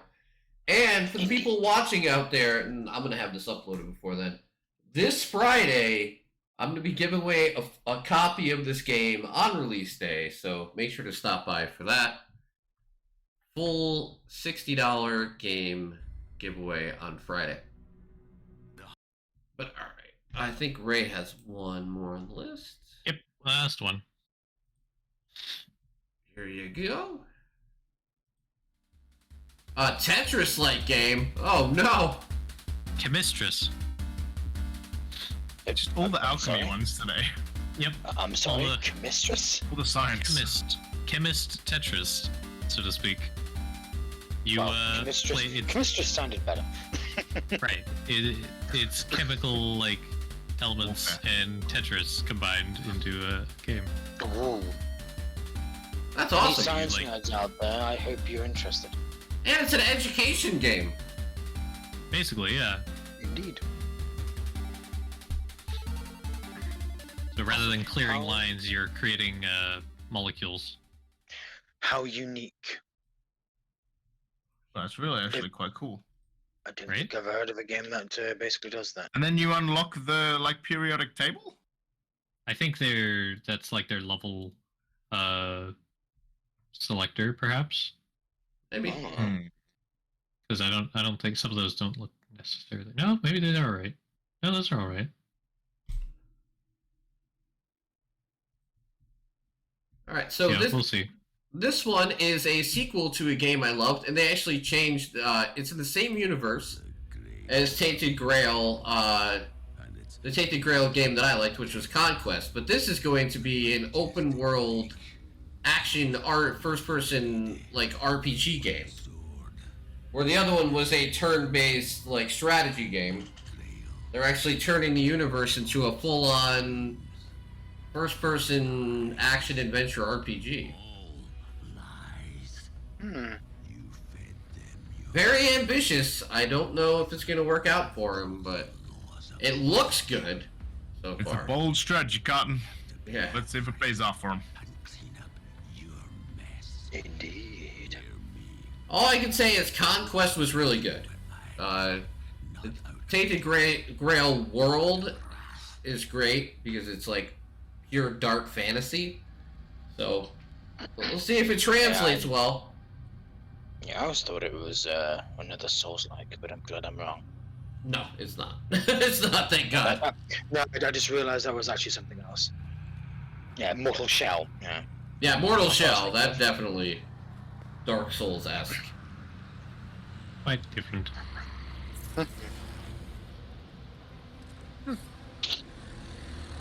Cool. We should see how it goes.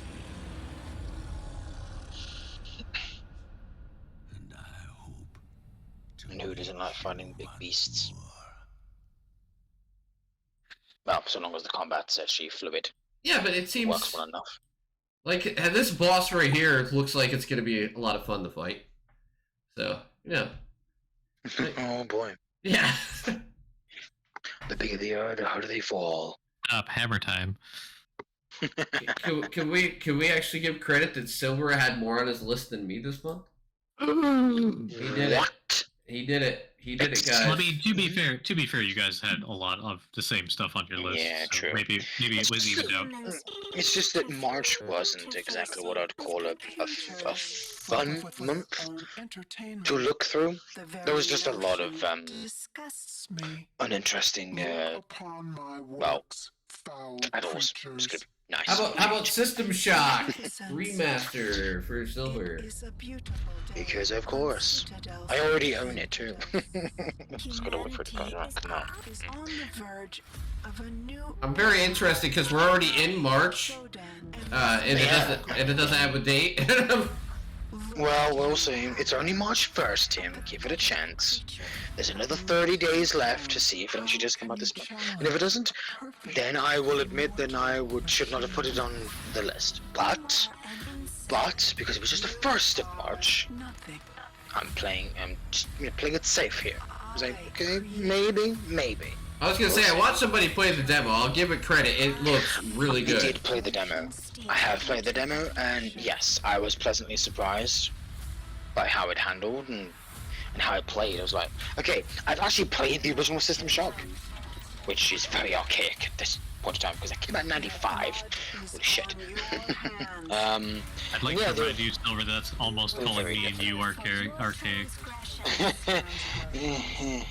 Well, 95 was when I started playing games to begin with. So. Yeah, it looks really good, Mario. Anyway, I'm really intrigued to see how different it will feel from the original, because of course it will definitely feel different and a little bit more, well, way more modernized, because the first game, required you to switch between exploration mode and combat mode. And then there was the hacking system in the game, which to me, considering that I've played many games with hacking in the games, it felt very involved because you actually had to go into a 3D cyberspace and do the hacking manually, like that kind of thing. So it's a very involved game, the original was, but I'm not sure how they're going to handle it in the remake. They didn't, unfortunately, let you do any hacking in the remake. I guess they're saving it for the actual full game. We'll see. Because the demo just throws you in and doesn't give you an explanation as to where you are, or what you're doing. Except you do hear from a Showdown, and I'm like, yes, they got the original voice actress. Thank you for not getting someone else to do the Showdown voice. Only she could do it properly. She's basically the original GLaDOS. There was no one like her until System Shock came out. Now, who would have And then, who you know, would have thought that Portal's possibly GLaDOS came along. who would have thought possibly within the first 4 months of this year we could get a Dead Space remake and a System Shock remake and have them both actually Right. be good. Right? Ooh, ooh. Yeah, who would have It'll thought help that? me. Let's cross off Alright, fingers. so my last game is Dredge, which is a single-player Dredge. fishing adventure with a sinister undercurrent. Sell your cash. How interesting. Yes, Hmm. there's a lot more than just the fishing adventure. So that way. Sinister Rated undercurrent. 10, ages 10 and up. I see what Color you did there. color me intrigued. And you're talking to somebody who likes fishing. Ooh, Team 17. That's good. That's good. It's in Pedigree. good hands. Good I didn't pedigree. want to say it. I didn't want to say it. Did someone mind say you, not pedigree? every game on Team 17 has been good. No, Like some of the but Worms games. Their own beloved franchise that they created. Like, you know, the last Worms game they came out with. The Worms Royale. Garbage. No. Just stick to the 2D genre that made Worms what it was. Because if you change that, you're changing the life of Worms. It's just not gonna work. But sorry, Tim, I'm taking the limelight away from Dredge. It's it alright. looks like you're gonna need a lot of worms for this game too. So Yeah, you are. Ugh. Well, hey, you know what? Hey, that could be a rather creepy crossover. a good Easter egg. Yeah, hey, good Easter egg for those that know their Team 17 history. So way back in, what was it, 1994? Honestly, the I original Worms released to some of the oldest PCs and DOS box. I'm honestly very excited for Dredge. So, Rated E. all right. It looks Now, good. Glad to hear it. now we got the last two from Silver. Let's see. Yes, and I think one of the last two that I have is one of them is actually shockingly a visual novel. Yeah, that's this one. Yes, I know.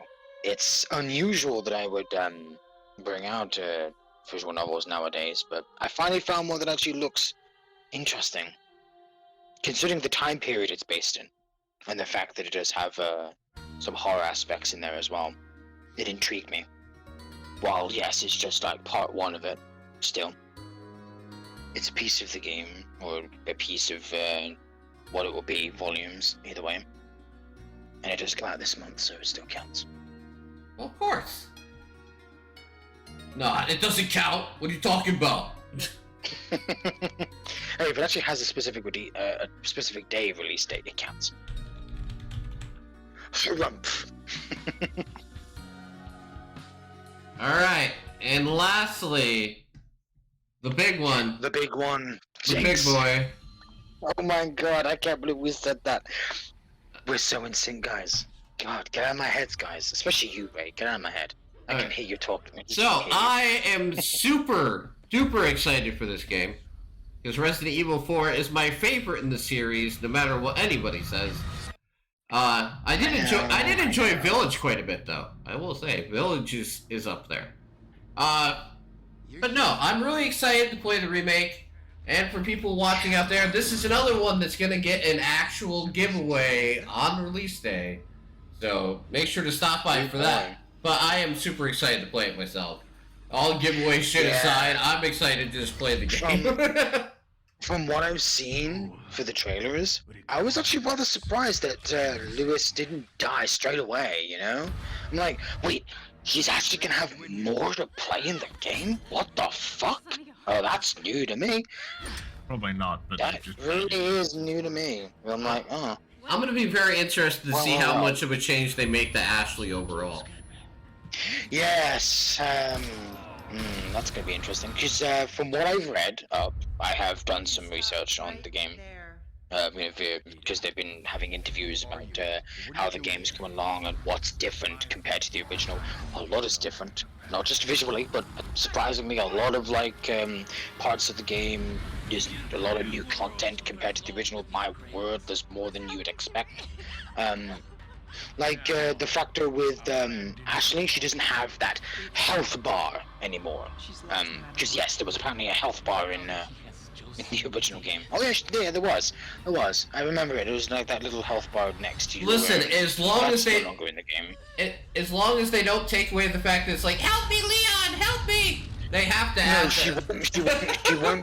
she won't be screaming out like that because I've actually seen part of the gameplay where she actually gets grabbed. She doesn't scream out, "Help me, Leon." She doesn't do that anymore. Oh damn it! I can't play it now. The annoying part of Ashley. She's no longer annoying, and it's apparently no longer just a part of that fucking escort mission where she's completely useless. And if she's outside of the trash bin, you're fucked. No, apparently, thankfully, there's none of that garbage in there. They've somehow made it, tolerable, far more tolerable than the original game had it. But we'll see. Lord Handles, I don't know all that much. And that's the main point. What I've read about. We Yeah, will see. So thank you everybody. We have reached the end of the show. If you're watching this on YouTube, make sure to hit the like, make sure to subscribe. Next month's podcast will be on April 1st. That's not a joke. And I appreciate everyone being here and everyone hanging out. And I will see you next time. Am I allowed to say my phrase still? So. Yeah, I not say that say anymore? it. Say it. Okay. Slung out.